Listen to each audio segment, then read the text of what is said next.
hacer una prueba de cómo funciona la posibilidad de enriquecer el aula, en modo que presentamos el miércoles pasado, ante la circunstancia de que mañana miércoles no vamos a tener clase por esta suspensión que ha dispuesto, a mi juicio, con muy buen criterio la decana, ante la situación fundamentalmente de falta de agua en nuestra ciudad. Así que, acordando en parte con ese criterio y tratando de aprovechar fundamentalmente el tiempo, voy a repasar algunas cuestiones que ya fuimos analizando en clase, pero con el objetivo de fijarlas, con el objetivo de ir tratando de darle una conclusión a la primera lectura asignada para esta unidad de trabajo.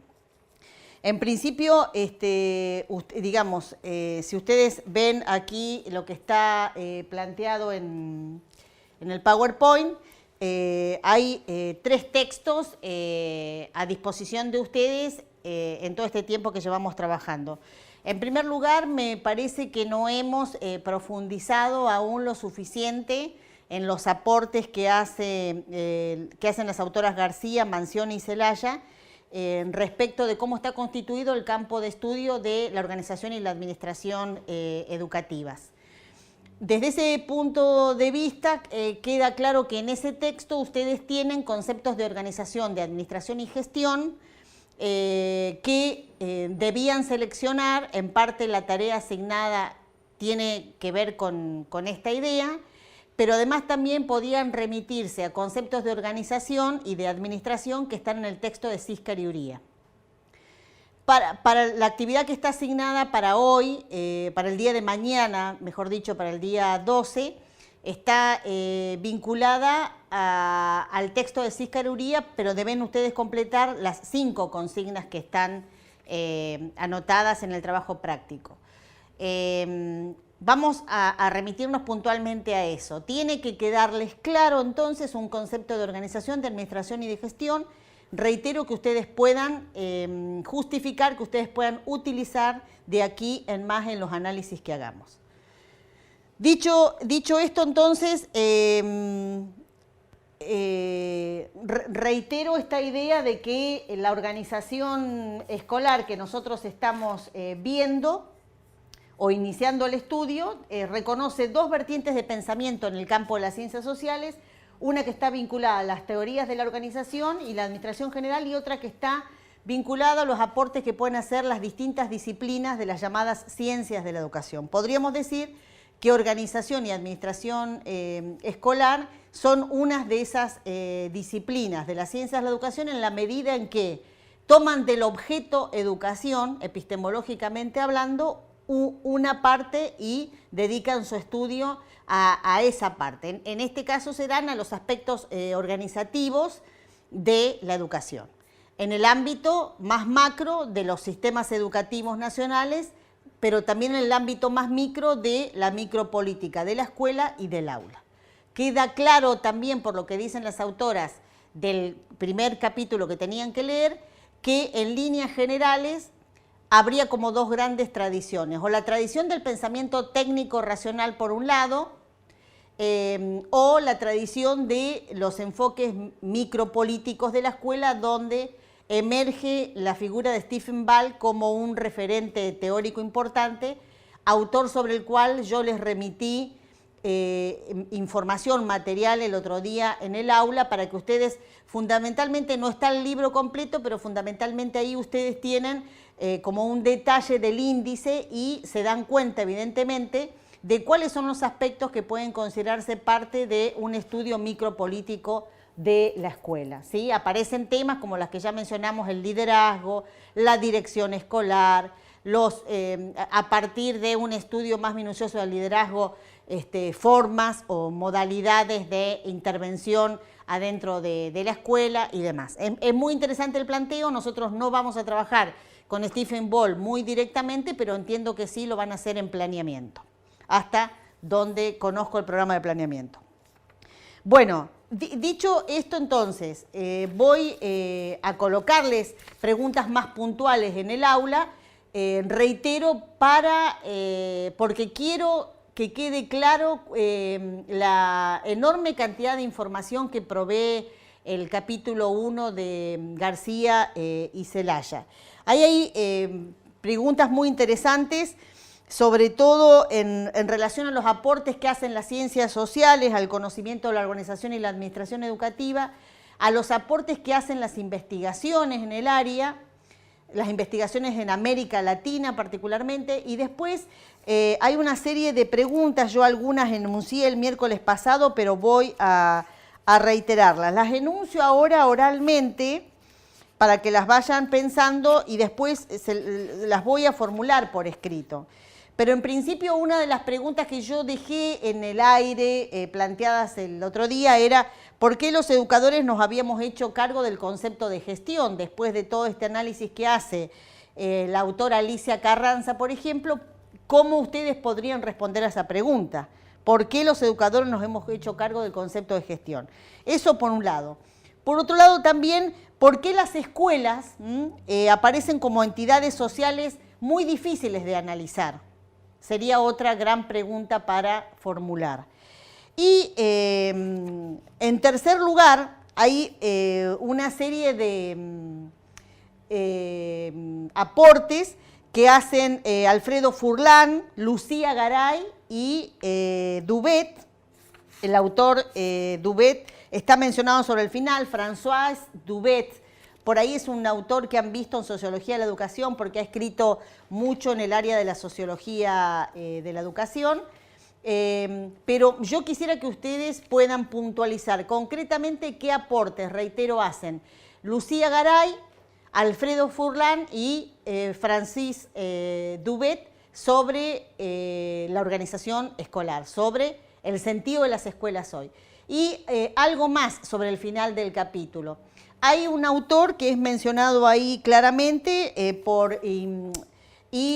retomado por Lucía Garay, que es Eugene Enríquez, que hace una distinción muy interesante sobre la que voy a preguntar la próxima clase que nos veamos el día 19 de abril, entre instituciones de existencia y organizaciones como por ejemplo puede ser una empresa. A mí me gustaría que ese concepto de instituciones de existencia ustedes lo puedan fijar bien y me lo puedan explicar en la clase del 19 de abril. Fundamentalmente eso les pido que lo tengan en cuenta.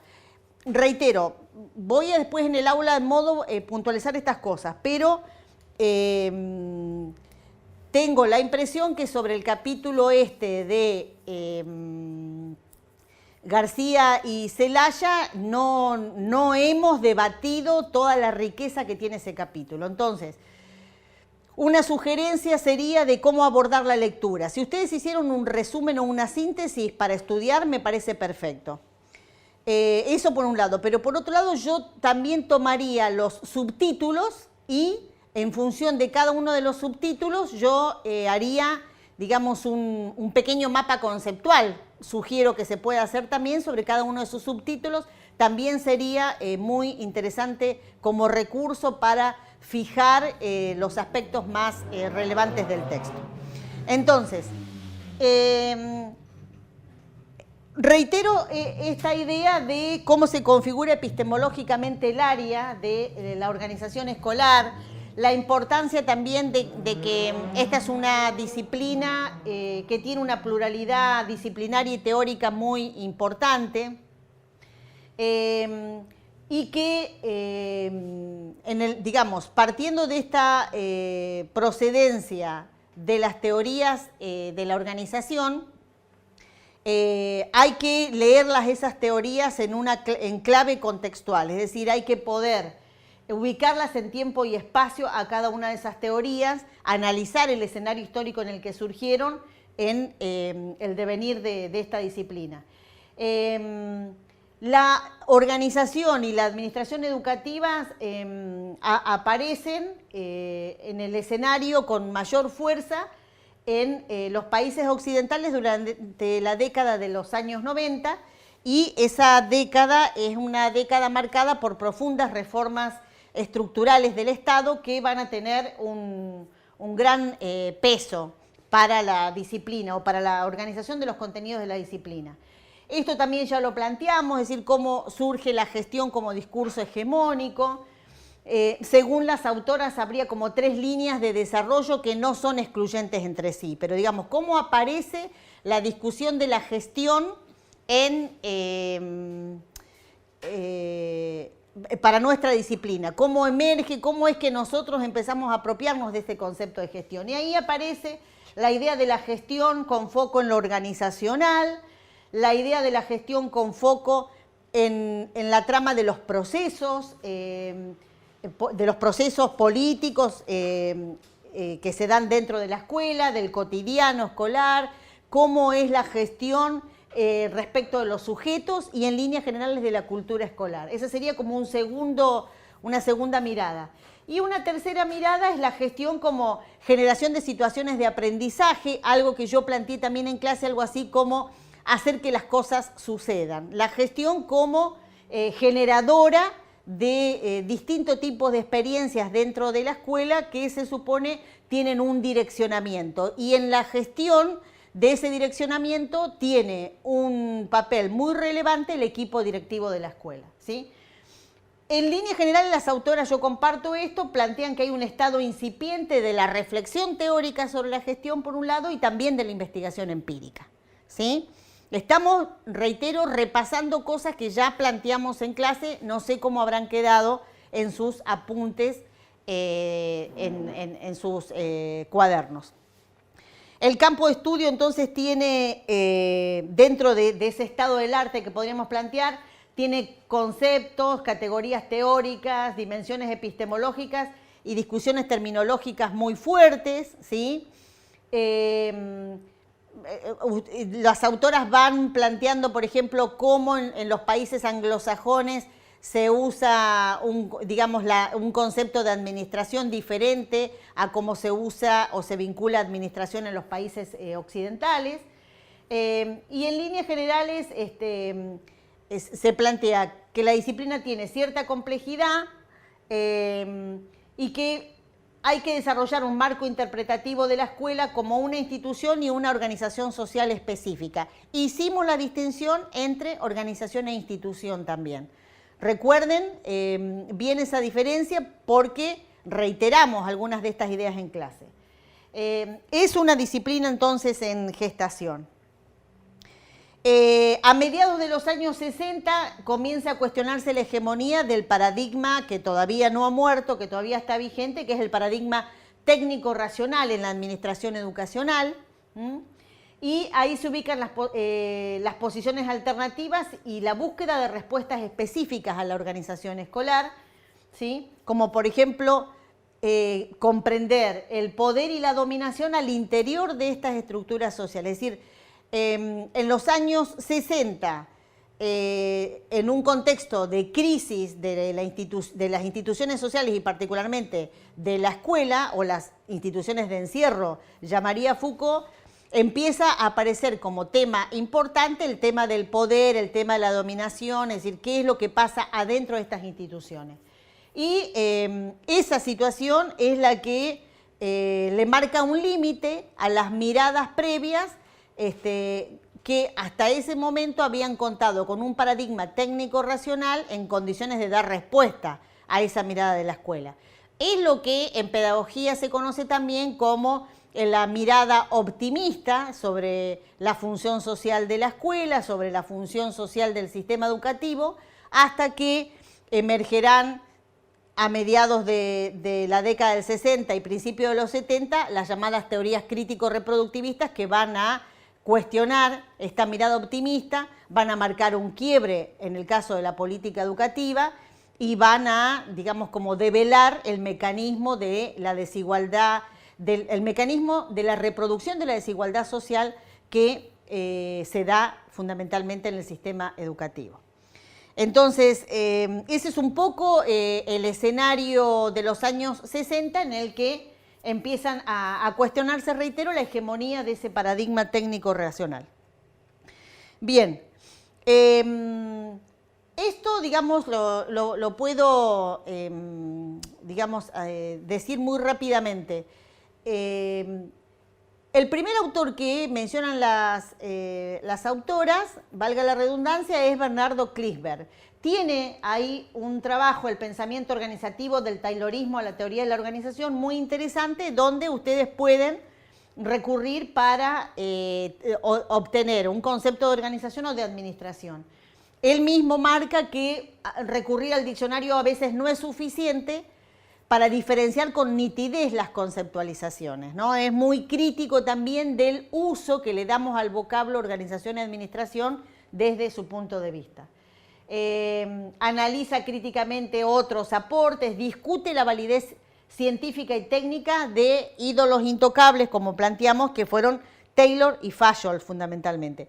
¿Qué cuestiona, o sea, qué advierte Kliesberg en esta historia?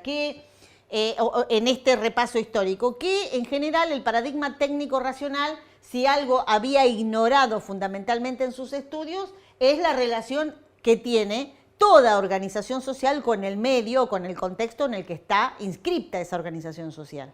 Entonces ahí había un punto claramente que no se había, no se había considerado, no se había tenido en cuenta. Concluye diciendo que gran parte de la bibliografía sobre la administración, desde su punto de vista, no alcanzaba el nivel de conocimiento científico o técnico. Bueno, ahí ustedes van a poder analizar diferentes autores, los conceptos que hay de organización, de administración y de gestión que van utilizando cada uno, no solo de Kliesberg, sino de Joaquín Gairín, de Alicia Carranza, ¿sí? Pero finalmente las autoras concluyen en que tendríamos dos grandes posicionamientos teóricos, el enfoque técnico-racional y el enfoque micropolítico de la escuela. Planteamos también la relación entre política y administración, que siempre fue presentada de una manera dicotómica, la política, digamos, como la que da dirección a una determinada tarea, y la administración vista como una mera ejecutora de esa tarea. Los autores van a plantear que no, que en general en la historia de la administración pública se origina esta separación, que es una separación entre gobernar y administrar, que después se va a analizar con mucha más profundidad y no va a ser en la práctica, no va a plantearse de esta manera tan dicotómica. Aunque reconocen las autoras que en general en la administración pública, en lo que llamamos la burocracia de la administración pública, muchas veces esta relación sigue viendo de esta manera. Están quienes gobiernan y dirigen, o podríamos decir quienes piensan las políticas, y por otro lado están quienes las ejecutan, digamos, haciendo totalmente diferentes los caminos, ¿sí? Eso lleva, digamos, a pensar a la administración como que queda afuera del dominio propio de la política, ¿no? Sin embargo, yo comparto también lo que plantean las autoras. Oslak, un autor que ya vimos en política educativa, va a plantear claramente que la burocracia estatal, es decir, el aparato estatal que se genera como consecuencia de la construcción del Estado-Nación, va a ser siempre desde su origen una arena de conflicto político, ¿sí? Piensen, separando los conceptos de Estado y gobierno, la burocracia estatal, regida fundamentalmente por este concepto de administración pública, es permanentemente un lugar o un espacio de conflicto político. El autor va a hablar de arena permanente de conflicto político y efectivamente es así. Nos quejamos de la burocracia, de la lentitud de los procesos burocráticos, y todo eso conlleva permanentemente conflictos. ¿Por qué? Porque los destinatarios de cualquier acción de la administración pública son sujetos con historias particulares y con necesidades y demandas particulares a las cuales la burocracia estatal tiene que dar respuesta, ¿sí? El Estado, si un sentido tiene para la sociedad, o debería tenerlo, no solo en términos teóricos, sino en términos prácticos, es resolver los problemas de la sociedad. Sí, la adhesión o rechazo a esta concepción supone una actitud filosófica, un sistema de valores y creencias acerca de la interacción entre individuos y organizaciones. Quiero volver sobre este tema porque Siscar y Uría también plantean esto. En Siscar y Uría hay toda una caracterización acerca de que vivimos en una sociedad de organizaciones, que las organizaciones se han venido se han hecho cada vez más complejas, podríamos decir, en la medida en que los factores económicos y políticos, entre ellos fundamentalmente, la hegemonía del sistema capitalista con todas sus consecuencias, ha hecho que las organizaciones tengan que responder a demandas de diferente naturaleza en todo el orden social. Y esta caracterización que estamos planteando no deja afuera de ninguna manera a la escuela, ¿no? El miércoles pasado yo hacía referencia a un estudio de Francisco Beltrán Llavador, que habla de formatos escolares y de cómo la escuela también nace, la ley 1420 genera un tipo de escuela que da respuesta a una sociedad de la época, pero que hoy, con ese mismo formato, agota su posibilidad de trabajo con las generaciones nuevas de estudiantes que cotidianamente habitan la institución escolar. La institución escolar, si un problema tiene, es que el formato rígido, si no se condice con las necesidades y las expectativas de los niños y jóvenes de estos años, pleno siglo XXI, como estamos viviendo. Es decir, la escuela tiene un formato rígido que resiste más de 200 años, pensado para otra época, y hoy, ha cambiado muchísimo en ese sentido la sociedad. Entonces, es muy interesante pensar la relación entre los individuos y las organizaciones. En relación a eso,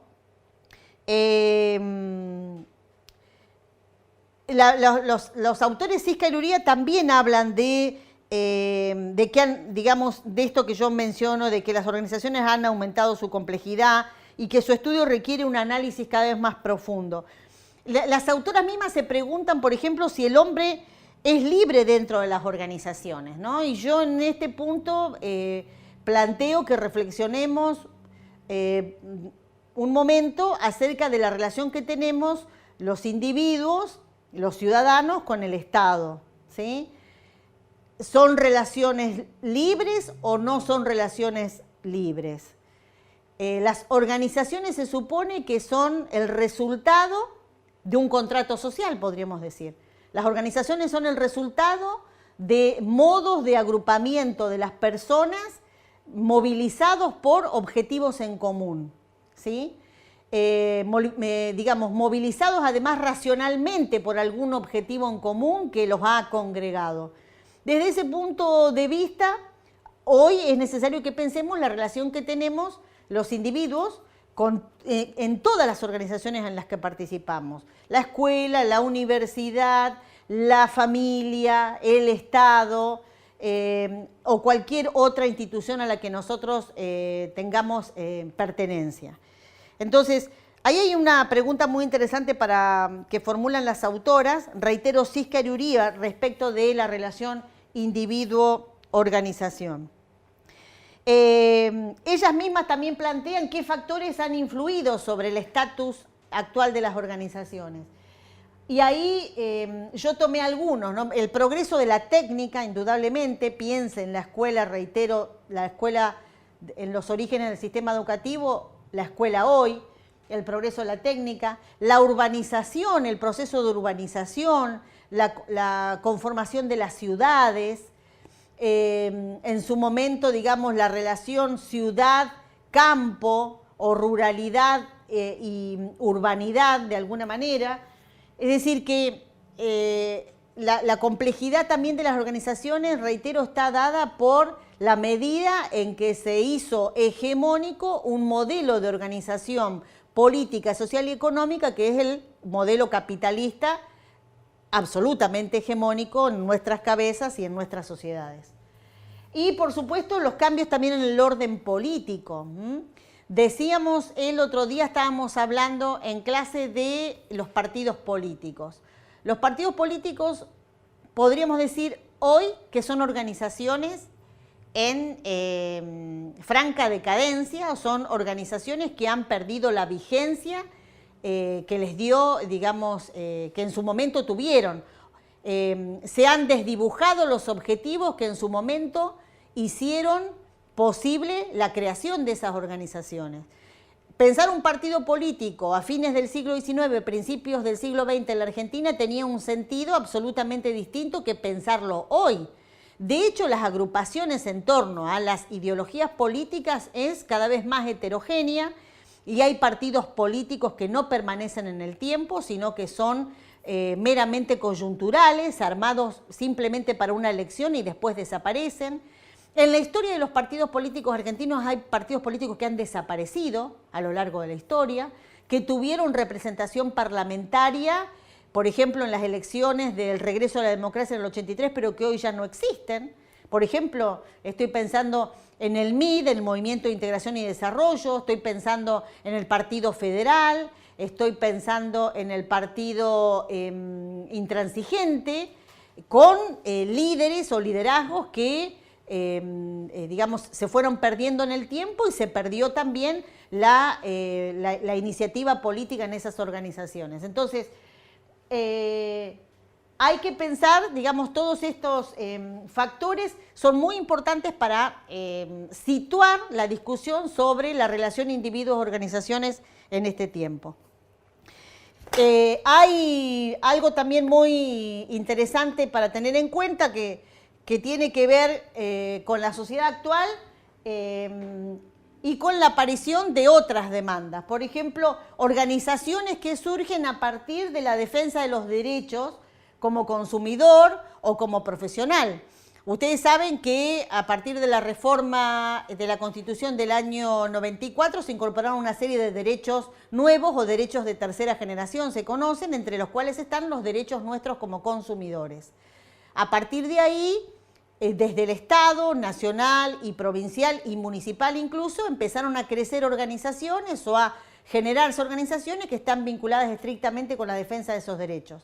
También dentro de este esquema podríamos incluir organizaciones que son más bien de carácter profesional, ¿sí? Saquemos aquí a los gremios, pero piensen en las organizaciones de los técnicos, de los que tienen profesiones técnicas, las organizaciones de los agrimensores, las organizaciones que reúnen a los ingenieros, es decir, organizaciones que se plantean un objetivo fundamentalmente de defensa de la profesión académica que se ejerce, ¿sí?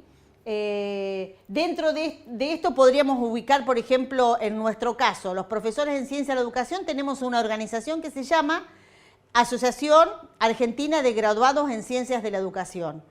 Hay una organización nacional a la cual podemos remitirnos todos los que estudiamos Ciencias de la Educación del país, sea de la universidad que sea. Y nosotros en su momento también intentamos darle organicidad y estructura a una asociación de graduados en Ciencia de la Educación aquí en Santa Cruz y en Caleta Olivia particularmente. Después no pudimos finalmente organizarnos, ojalá que lo podamos reflotar durante este año, porque sería muy importante también como una organización de defensa, reitero, de, digamos, nuestra profesión, de nuestros perfiles profesionales, de nuestros potenciales lugares de trabajo y demás. Hoy también las organizaciones son atravesadas por el discurso de la eficiencia, ¿sí? Por el, digamos, fundamentalmente una organización es analizada por el logro de sus objetivos y desde ese punto de vista, entonces, vivimos en una época donde hay críticas a la escuela, críticas al Estado, críticas a la Iglesia, a cualquier otra organización en general. Las organizaciones son evaluadas de alguna manera o reconocidas en la sociedad en la medida en que cumplen con sus objetivos. Y si no los cumplen, son obviamente ampliamente criticadas también. Es decir, la crítica que le hacemos hoy a la educación, en líneas generales, incluiría una crítica al funcionamiento de la institución o de la, mejor dicho, al funcionamiento de la organización escolar, ¿sí? Recuerden ustedes que la institución es un proceso más bien interno de esa organización escolar en la que, digamos, está muy comprometido lo que llamamos el proceso de subjetivación de los estudiantes. Bueno, yo ahí planteo algunas preguntas, ¿no?, para reflexionar. ¿Qué pasa con las organizaciones sociales hoy? ¿Qué críticas hacen a la escuela y al Estado? ¿Qué debates actualizan la preocupación hoy por el hombre dentro de las organizaciones, ¿no? Vuelvo a esta pregunta de si el hombre es libre dentro de las organizaciones, ¿sí? ¿Cómo se lucha por las condiciones de trabajo? Todas las organizaciones tienen ciertas condiciones de trabajo a las que nos vamos sometiendo en la medida en que vamos ingresando a las instituciones. Les va a pasar a ustedes cuando sean profesionales. Van a ingresar a una institución que tiene ciertas características particulares, que comparte una misma cultura institucional y un modo de hacer las cosas que no lo sabemos todavía, pero puede llegar a colisionar con algunas de las creencias y valores que ustedes sostienen para su vida, tanto personal como profesional. Entonces, la idea sería pensar también en qué medida las organizaciones entran en contacto con nuestra propia historia personal y nos permiten o no desarrollar nuestro potencial creativo adentro de ellas. Y estoy refiriéndome puntualmente a qué cosas es posible hacer en una institución escolar en términos de innovación, de creatividad, y qué cosas la misma organización te va restringiendo, te va limitando, te va poniendo dificultades, obstáculos para que no se cambie nada, para que nada pueda hacerse en la línea de la mejora de lo que hacemos en el aula, fundamentalmente con los estudiantes. Bien. El miércoles pasado también habíamos planteado que hay algunas preguntas que hacen las autoras sobre el concepto de calidad. Quiero recordarles entonces esas 3 preguntas que yo había planteado. ¿Qué entendían ustedes o qué entienden ustedes por calidad de la educación? ¿Cómo se puede visibilizar la calidad de la educación y a través de qué procesos? ¿Y quiénes son los responsables de asegurar la calidad de la educación? ¿Sí? Medio en broma, medio en serio. Claramente hay una responsabilidad de los profesores, de quienes ejercemos la docencia, en la mejora de lo que se hace en el aula, y en ese sentido yo recojo lo que entre bromas se decía en clase el miércoles pasado. Pero efectivamente, digamos, la discusión de la calidad es una discusión que se da en el marco de la aparición de estas visiones empresariales de la escuela, de estas visiones vinculadas al management de la escuela. Entonces, en la medida en que la escuela es productiva, en la medida en que la escuela es eficiente, es eficaz en su tarea, surge esta discusión de la calidad, que es una discusión ético-política que nosotros tenemos que estar en condiciones de dar. Hay que discutir el concepto de calidad.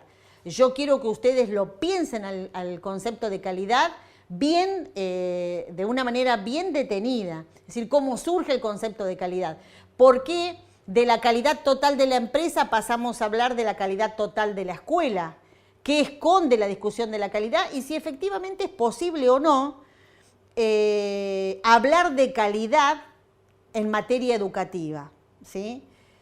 Si es posible, ¿cómo? ¿Con qué indicadores? ¿Quiénes deben armar esos indicadores? ¿Son los propios maestros de la propia institución escolar la que tiene que, digamos, determinar esos indicadores? ¿O tienen que ser determinados desde las políticas educativas más macro? ¿Tiene que ser el Estado el que indique qué prácticas se encaminan hacia la calidad educativa y qué prácticas no pueden ser consideradas prácticas digamos, con ese objetivo? Entonces, tengamos cuidado con la utilización del concepto calidad y reflexionémoslo más detenidamente, ¿sí? Entonces, esta discusión la traigo también porque está en el capítulo 1 y reitero que me parece que tenemos que profundizar el debate sobre el contenido de ese capítulo. Ese debate solo lo podemos profundizar en la medida en que ustedes traigan al aula sus inquietudes, traigan al aula las reflexiones que hacen sobre el texto, traigan al aula preguntas puntuales sobre alguno de los planteos que no han podido formular hasta ahora, a lo mejor por la dinámica en la que se fueron dando los encuentros. Pero no quiero pasar a hacer más complejo los textos si no definimos bien las líneas principales de estas autoras. Así que tengan presente eso. Voy a volver entonces sobre estas preguntas el miércoles 19 de abril cuando volvamos a vernos. Bien, en Ciscariuría, además de toda esta discusión sobre el sentido de las organizaciones y las preguntas puntuales que tienen que presentar como tarea dentro del trabajo práctico número 1, hay ya una caracterización de lo que son las teorías de la organización, ¿sí? Hay claramente, digamos, como 3 grandes grupos de teorías. Tenemos las teorías clásicas, que las podemos situar cronológicamente entre el año 1900 y 1930. Dentro de esas teorías clásicas nosotros tenemos que conocer, en líneas generales, el pensamiento de Taylor, de Fayol y de Max Weber. Es decir, necesariamente vamos a tener que volver sobre las líneas centrales de lo que Weber analizó como burocracia. Y esos serían como los 3 grandes autores dentro de lo que llamamos teorías clásicas de la organización. Muchos de los posicionamientos de Taylor, Fayol y Weber tienen un enorme sentido a la hora de analizar las características puntuales de la organización escolar. Después tenemos las teorías basadas en las relaciones humanas, donde ya son puestos sobre la mesa de análisis cuestiones que son más bien del orden de la dinámica de grupos, más bien del orden de lo que llamamos psicología de las instituciones o psicología organizacional. Pero son muy importantes también en el devenir histórico de los análisis que se pueden hacer sobre las organizaciones. Esa orientación de las relaciones humanas es entre 1935 y 1950. Ahí tenemos a Elton Mayo y tenemos a quienes podrían ser los autores clásicos dentro de la llamada psicología de las organizaciones. En el ámbito nacional hay un autor que es muy estudiado en esta línea, que es José Blecher. No sé si han leído algo de Blecher, sobre todo las alumnas que han trabajado con Lía Guerra en Introducción a la Psicología, en algún momento Blecher era un autor estudiado. Pero también podemos referirnos a otros autores. Se me ocurre en este momento Blecher como alguien que trabajó estas cuestiones. Y después tenemos la teoría moderna de la organización de 1950 en adelante, donde ahí aparece con mucha fuerza el enfoque sistémico de la organización. Después de los años 50 nosotros podemos ver que en la medida en que se hace cada vez más compleja la sociedad, surgen nuevas posibilidades de modelos que permitan analizar a todas las organizaciones en general, pero a la escuela en particular. Vamos a remitirnos puntualmente a eso en la próxima clase. Entonces, reitero, el capítulo que ustedes tienen de Ciscariuría permite caracterizar cada una de estas teorías de una manera más detenida y sobre eso nos vamos a referir puntualmente el día miércoles 19. Les pido que tengan en cuenta el pensamiento de Taylor fundamentalmente, lo que se llamó los principios científicos de la gerencia. ¿Por qué? Porque Taylor es un autor que podemos estudiar a partir de sus tesis, ¿sí? Esta idea de la organización racional, esta perspectiva mecanicista del funcionamiento del hombre dentro de las organizaciones, pero que sigue teniendo mucho impacto, mucha presencia en la escuela a partir de lo que algunos autores llaman neo-taylorismo educativo. Y uno de los autores que plantea lo del neo-taylorismo es justamente Francisco Beltrán Llavador. Yo voy a hacer algunas referencias entonces al concepto de neo-taylorismo en la educación.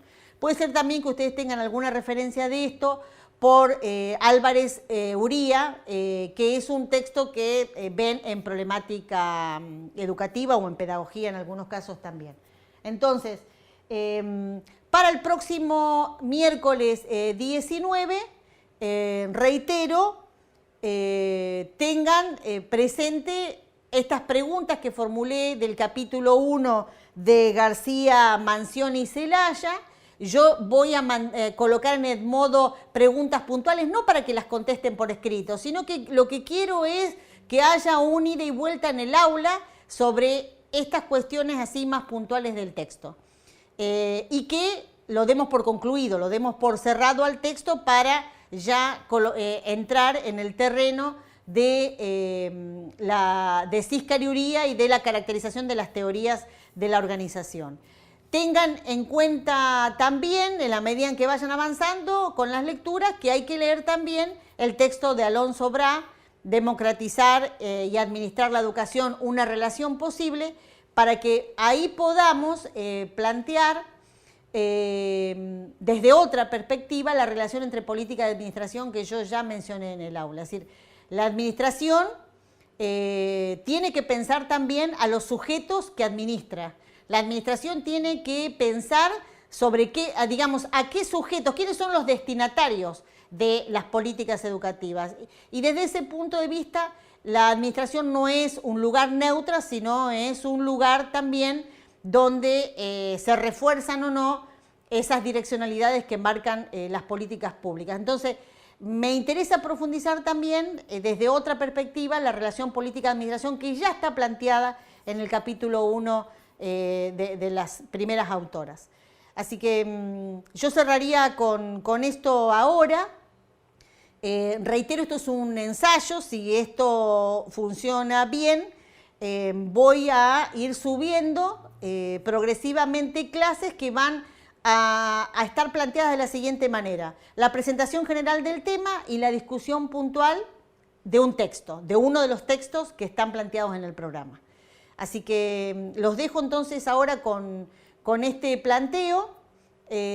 Vuelvan a escuchar o a escucharme en este caso lo que planteé, cotejen esto con sus apuntes y vuelvan a fijar las ideas más importantes del primer texto que está en el dossier, sobre los cuales ya formulé preguntas puntuales. ¿Sí? Perdonen que sea tan reiterativa, pero el concepto de gestión, los aportes de Garay, de Furlan y de Dubet, y esta idea de la relación o la diferencia entre instituciones de existencia y organización. Hasta aquí lo que puedo plantear para este primer ensayo de otro modo de vincularnos a través del aula virtual Edmodo. Nada más los dejo. Hasta luego.